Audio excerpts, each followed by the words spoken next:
Okay, here's part 3. Pearson Edexcel IGCSE Physics. It's also the same paper for double award students, so it's paper 1 of the physics. I went through 2 parts already. It's in the same playlist as this. So if you haven't watched those, go and look at those first if you want to. Make sure you like each video you watch. Share it with any friends who you think will benefit from watching these run-throughs. And make sure you're subscribed so you know when future videos will be used. Initially, I put these up for my own students so they can benefit from my model answers to improve their own communication skills during the exam. Okay, so we've been through the following questions. I've explained how you get this equation booklet, and you need to know how to use these equations, and that's in part 1. Okay? This is the equation booklet for paper 2, so double science students will not need to use this in this paper. So paper 1, we went through astrophysics. In part 1. Part 2, also we went through nuclear radioactivity. In part 2, we went through question on waves, which includes a look at energy and how black absorbs better than white. We went through another astrophysics question on a collapsing nebula to create a star and the life cycle of a star, what happens as a star evolves. That was the end of question 4, and we did one more question, which was question 5 on Hooke's law. And for those of you who've been following, in 2023 they asked a very similar question. The run-through in parts 1 and 2 have additional notes which I wrote during the run-through, which you won't see by looking at this one. So the Springs equation is from forces, and it went through balanced forces and unbalanced forces. So we're now ready for part 3, which is on magnetic fields. So the diagram shows the magnetic field near the south pole of a bar magnet. Okay, so this is topic 6, magnetism and electromagnetism. Okay, so you see they've shown you this is the south pole. They want you to draw 2 arrows on the field lines that they've drawn for you to show the direction of the field lines.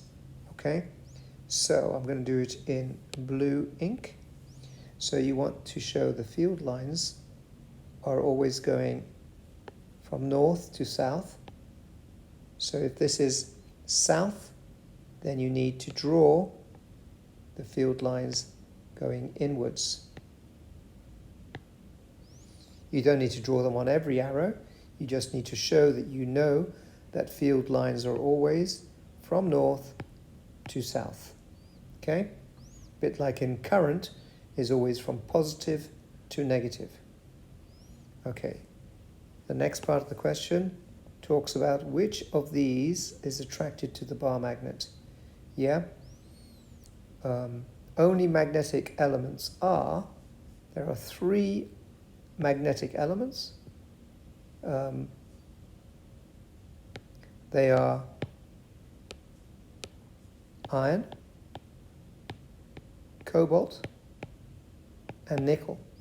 And they're actually all next to each other in the periodic table. 26, 27, and 28 are their atomic numbers. Okay? So the only one here of those is nickel. So the answer is B. All right, so we got 2 marks already. And we're going to go straight into the next bit, which says the strength of the magnetic field changes as the distance from the south pole increases. So if you go further away from the pole, it will get weaker, okay? But they don't want you to say that. They want you to think about it, and they want you to explain how the magnetic field lines show this, okay? Now let's go back and have a look at the diagram. You can see over here, the magnetic field lines are closer together, whereas further, you can see the magnetic field lines are spread out a bit more. So the closer they are, the stronger the magnetic field is, okay? So the proximity of the lines is what you've got to put in your answer. Yeah, so I would explain how the magnetic field lines show this. The closer the field lines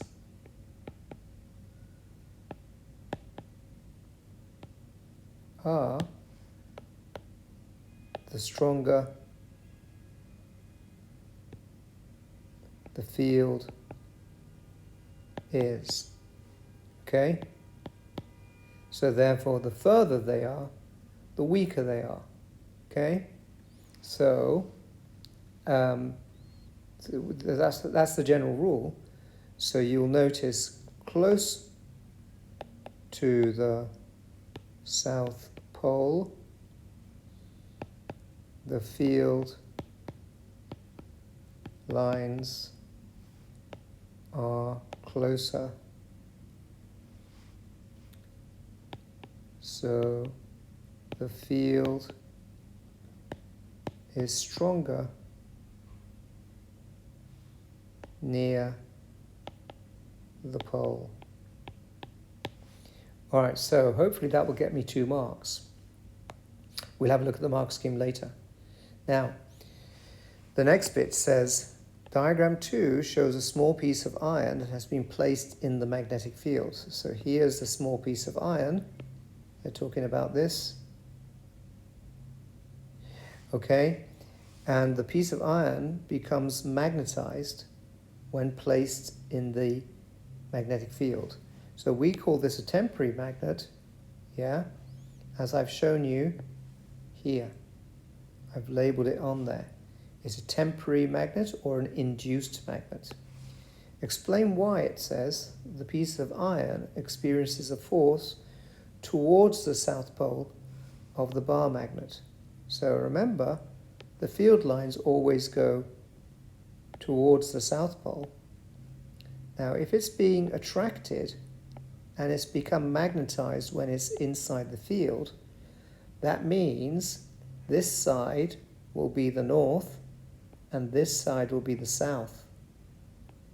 So basically you've got a temporary magnet where the side of the piece of iron closest to the south pole will produce a north pole on it, and that pulls it in towards the magnet. Okay, so you may add to the diagram to help your answer. So the north pole is induced, yeah, on the side facing, so the north pole is induced, you've got to put that here. So continue from there. So imagine I've put north pole is induced on the side of the iron closest to the magnet's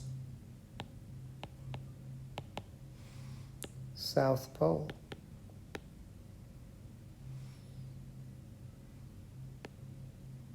And opposites poles attract. Okay, so hopefully that will get me the 2 mark, and we'll have a look when we look at the mark scheme. A student suggests that the piece of iron is now a permanent magnet. Remember before we said it was a temporary magnet, so the student's wrong. Explain why the student is incorrect. Okay, now iron is a soft magnetic material. And soft magnetic materials, yeah, so when we're talking about soft magnetic materials, They are easy to magnetize,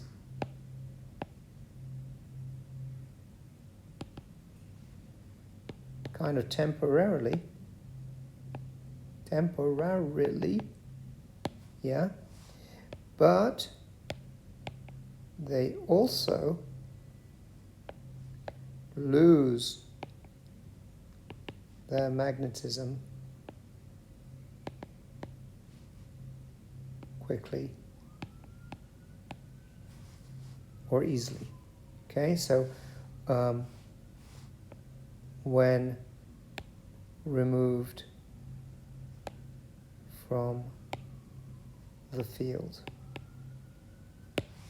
Okay, and that also works with electromagnets. So you can put a piece of iron in an electromagnet and it will be temporarily magnetized, switch off the electromagnet and it demagnetizes it.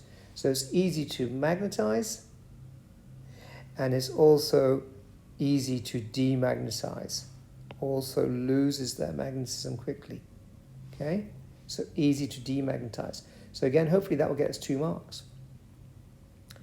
All right, so let's have a look at the answers. The arrows shown at least 2 field lines pointing towards the South Pole for the first part. B was nickel. Remember I said iron, cobalt and nickel are the only 3 elements that will be attracted to magnetic fields. Copper is not, plastic is definitely not, and zinc is not one of the 3. Iron, cobalt and nickel.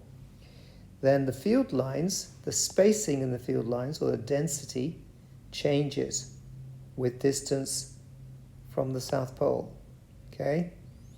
And the further apart the field lines are, shows that the field is weaker. So I think those were the 2 points that I made, so I would get the 2 marks. And the next part was the idea that the North Pole is induced on the side of the iron nearest the bar magnet. So I got that. And the idea then that North Pole is attracted to South Pole because they're opposites. And then here they mentioned iron is a soft magnetic material. So the iron loses its magnetism when it is removed from the magnetic field. So I think I put a little bit more detail than that. Remember, to get the marks, you need depth, detail, and clarity in your answers. So I'd have got 2 marks there, and I'd have got 2 marks there. So question 7 is from topic 2 on electricity. Okay? So this is a domestic lighting circuit. 230 volts mains voltage. And that's symbolized by this squiggly line, which is alternating current. And then you've got 3 lamps in parallel, each having their own switch, so you can switch them on independently. And you can see this one uses the most current, so it should be the brightest one. Okay, and this one should be the dimmest one. And they're all independent of each other in a parallel circuit. So explain an advantage of using this circuit. Each one is independent. Yeah, so each bulb, each lamp can be switched on or off independently.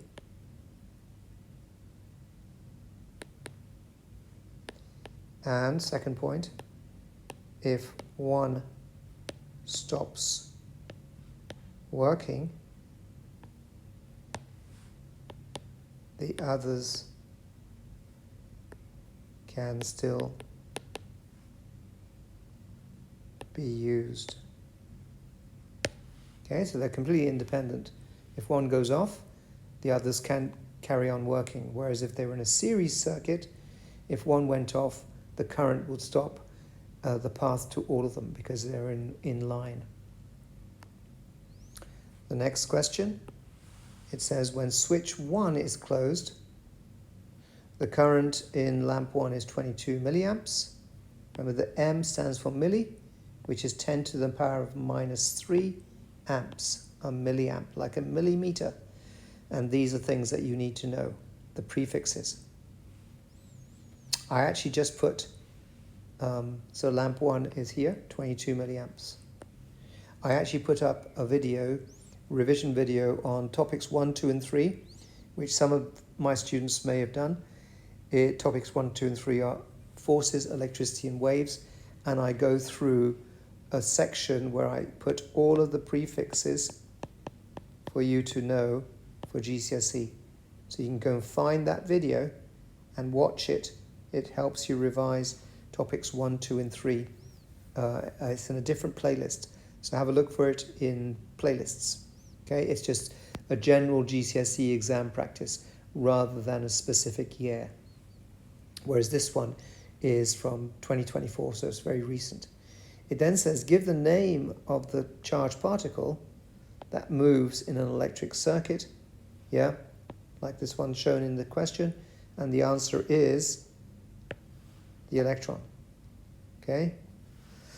So the electron is the particle that moves inside wires.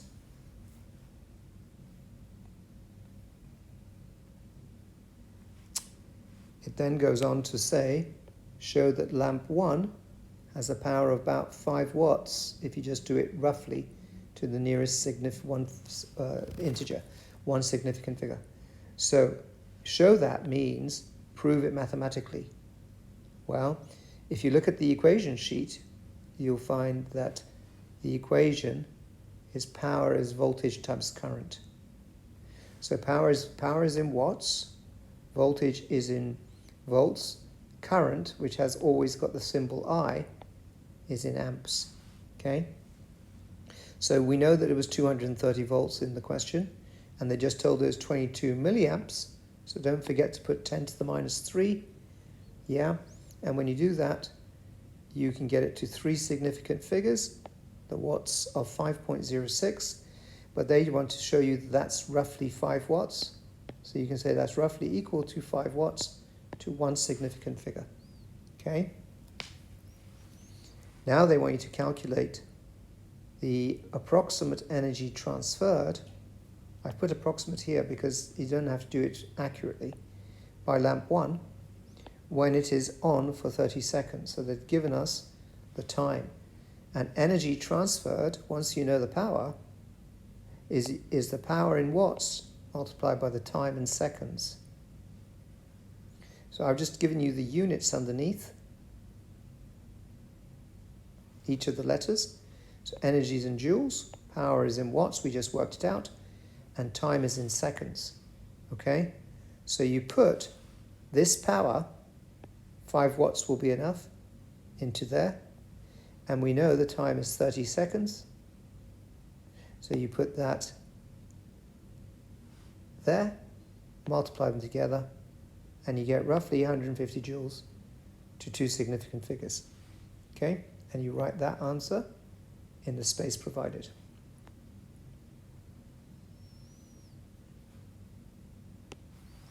The circuit is connected to the mains supply, yeah? And we've been told the mains voltage is 230 volts. But what is meant by the term voltage, okay?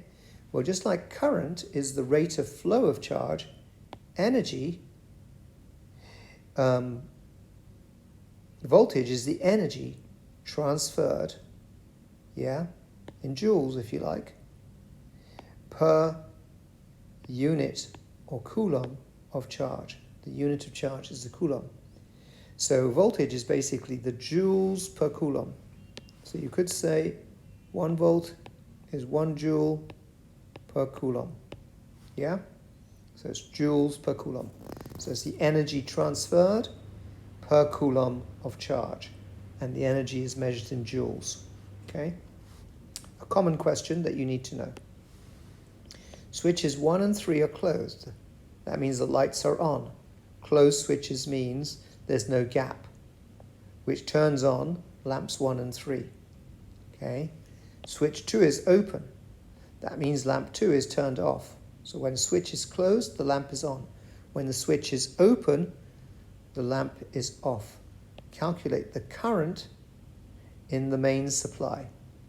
Now the mains supply is the total current, because of course all the current splits up. The total current into path 1 for lamp 1, and path 2, although path 2 is 0 because it's off, and you only got lamp 1 and 3 in operation. Remember, they're in milliamps. So you add the path 1 current and the path 3 current, lamp 3, and it add up to 39 milliamps. So the answer is in milliamps. Okay? And you put your answer in this space. Okay? And that's 12 marks. That's question 7 done. Here's the mark, here's the answers. So the idea that the lamps can be controlled independently in parallel circuits is what they were getting at. Yeah? And just showing that you know it's a parallel circuit will get you 1 mark. Electrons are the main charge carriers in a circuit. Yeah? We don't often have ions in an electrical circuit, but you do in chemistry sometimes. And then when you had to work out the power, putting the numbers in correctly will get you 1 mark. Converting the milliamps into amps gets you 2 marks. And getting the answer to 2 or more significant figures will get you 3 marks.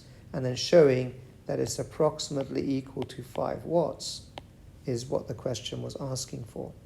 The next question, they wanted you to show that you knew how to choose the right equation to work out the energy as 150 joules, and we worked out the power from before, multiply it by the time.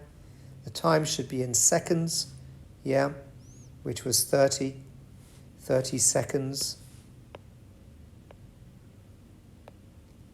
and you'll get the answer, okay? The final bits we went through was the energy transferred. Sorry, I'm using the wrong effect. The energy transferred per unit charge is what a volt is, okay, in a circuit. And if you added the correct currents together, you would have got 39 amps for the total current going through the circuit. Okay. Go through one more question. I'm actually waiting for my TV to come back on. The football is meant to be showing. So I'm missing it. My TV's technical problem.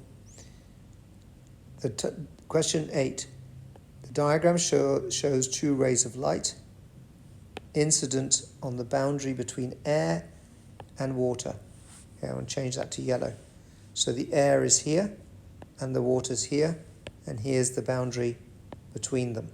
Okay, so the light source, one ray goes there, A, and ray B goes there. So this is from topic 3, waves, and every exam paper will have some ray diagram in it.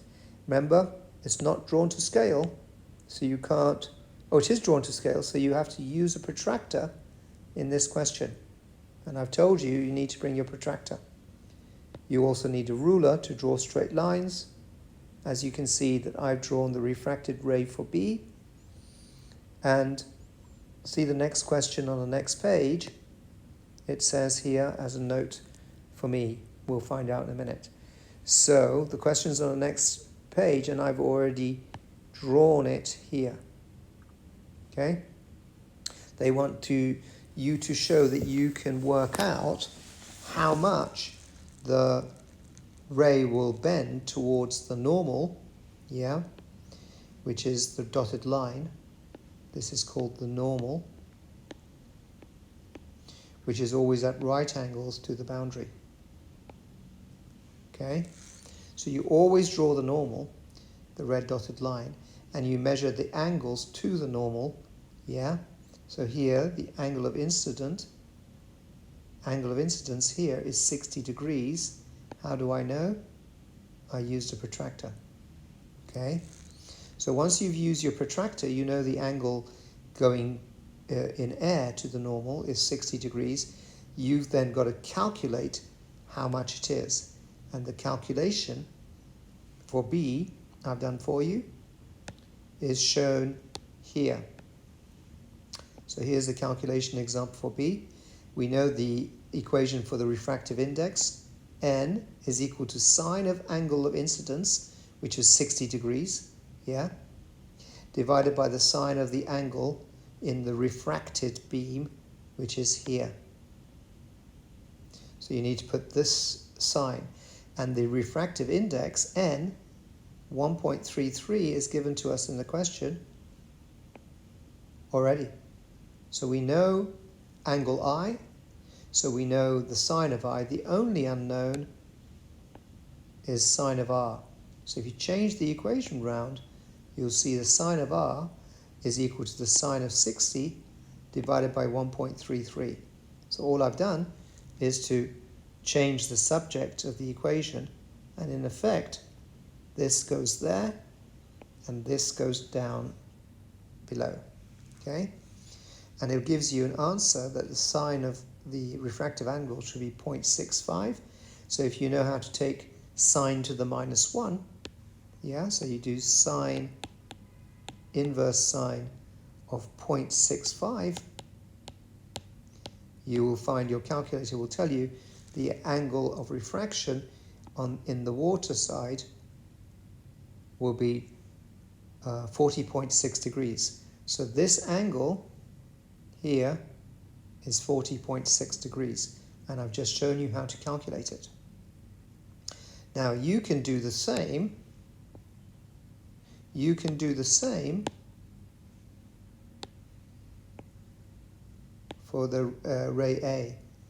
You can draw a similar ray refracted for A, but of course, if you look, the angle here, so you have to draw the normal over here. So I've got a ruler here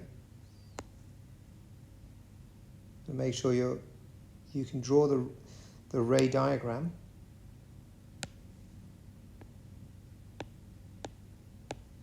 I've drawn it in yellow this time.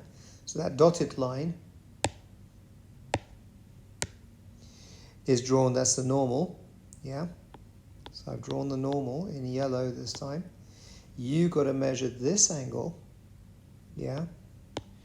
And then you see that how much it bends. But I don't think you need to do it twice. As long as you've done it once, they'll give you some marks. And you'll notice that the second one, I'll draw it in yellow again.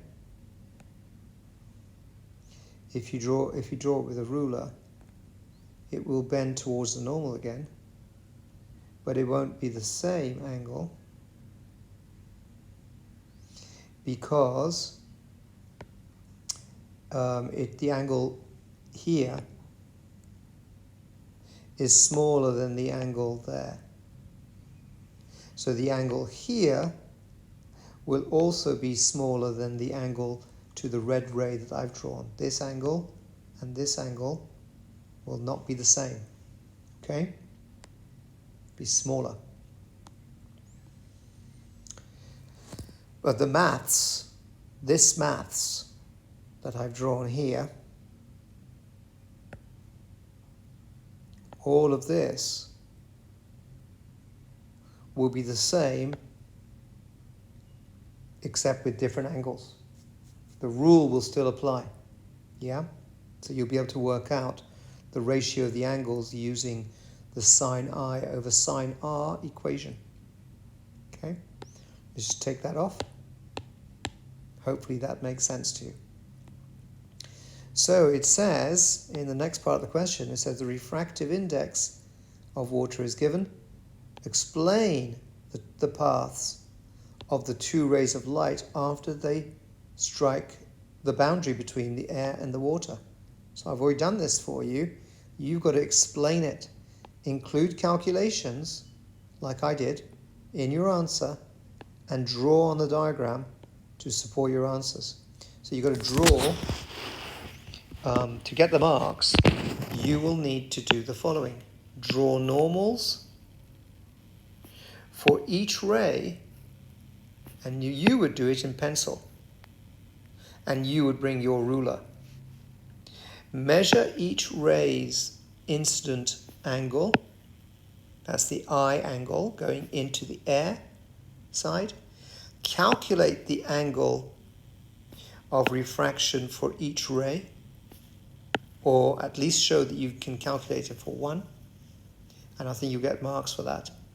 Then draw each refracted ray bending towards the normal. So whenever it's in the denser material, in this case water, it will always bend towards the normal. Okay?